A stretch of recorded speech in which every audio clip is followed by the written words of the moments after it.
If you're out there exploring and you're relying on technology like your phone or a compass or even one of these little button compasses, some people rely on these, you have to know that tech can fail. Stay tuned to figure out how to navigate without technology. Hey everybody, it's the Modern Native. So I want to talk to you guys today about how to navigate like the ancestors. Like I said, tech fails. Your phone can break, you can drop your compass and have it break, or like in the case with this thing, the magnetization can get all screwed up, and this one's actually reversed. Where it's pointing north is actually south. So if you didn't calibrate this beforehand and knew that the whole thing was reversed, you could get turned around and be heading in the totally opposite direction and never even know. But what do you do if you don't even have these options? The best way that I've learned when it comes to finding your bearings is using the sun. Even right now, it's like the last 2 hours of daylight, and you can see behind me, the sun is setting right over here. Now, I know the sun's setting over here because of the time of day. I know it's in the afternoon. And I remember, it rises right about here. Now we know it rises in the east, sets in the west. Okay, so that gives me a generalized direction. Now the season, because I'm in the northern hemisphere, on the north side of the northern United States, it's later in the season. We're starting to dip towards heading towards fall.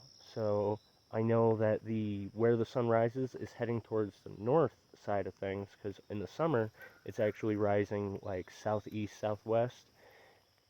In later seasons it's like northeast, northwest. So that's the best way to kind of give you a bearing, if you can kind of angle it out. So I know it's setting right there. North is about there. Now it doesn't seem like much, but I know right about there is north. And I can flip this open.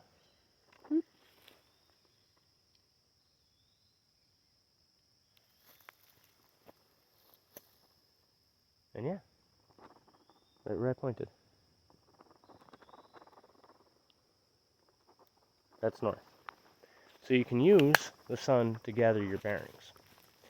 Now, the best point when you're exploring is to be mindful of what direction you start in.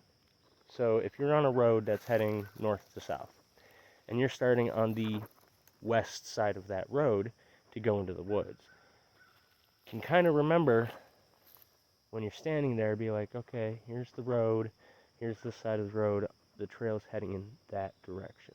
So you can kind of get an idea that you're heading northwest when you're traveling up that path.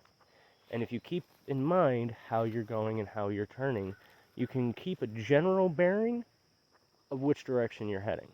Because a lot of these trails twist and turn and everything else, but they do kind of have a general bearing on them.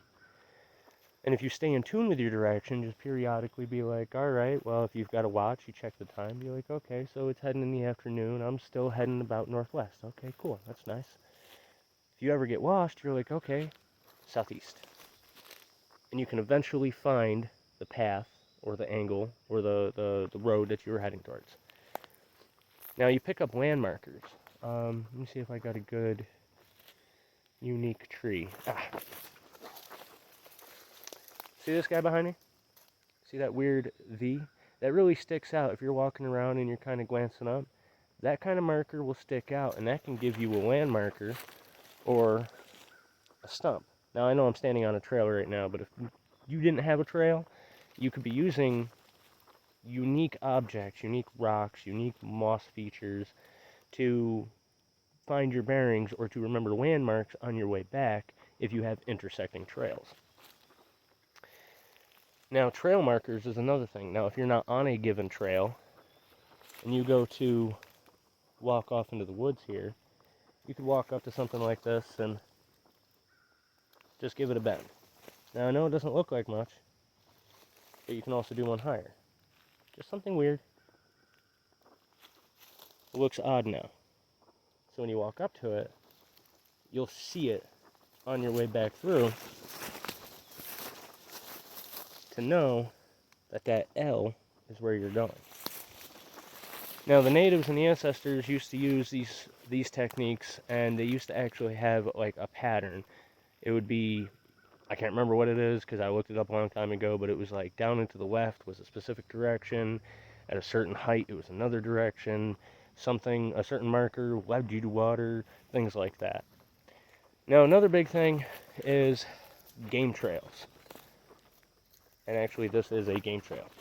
This divot has been a game trail, and I've been hearing them running through here. It's not far from camp.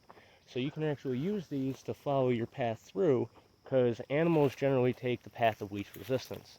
So if they're taking that path and it seems safe, they can generally lead you to water, lead you down an easy bankment, so that way you can get down a mountain. And one of the last things that I have written down here for my thoughts on how to navigate like the ancestors, it's a cliche, but remember the water rule. Creeks lead to rivers, rivers lead to lakes, lakes are by towns. Generally, if you ever find yourself lost and you find a water source, follow it downhill, and you can pretty much find your way out of a sticky situation and get help. Always be safe when you're out there exploring. Always be mindful, and try to think of some other techniques and things like that that can actually help you keep track of where you are, where you're going, and where you want to be. And until next time, you got to get out there, be a native, go beast.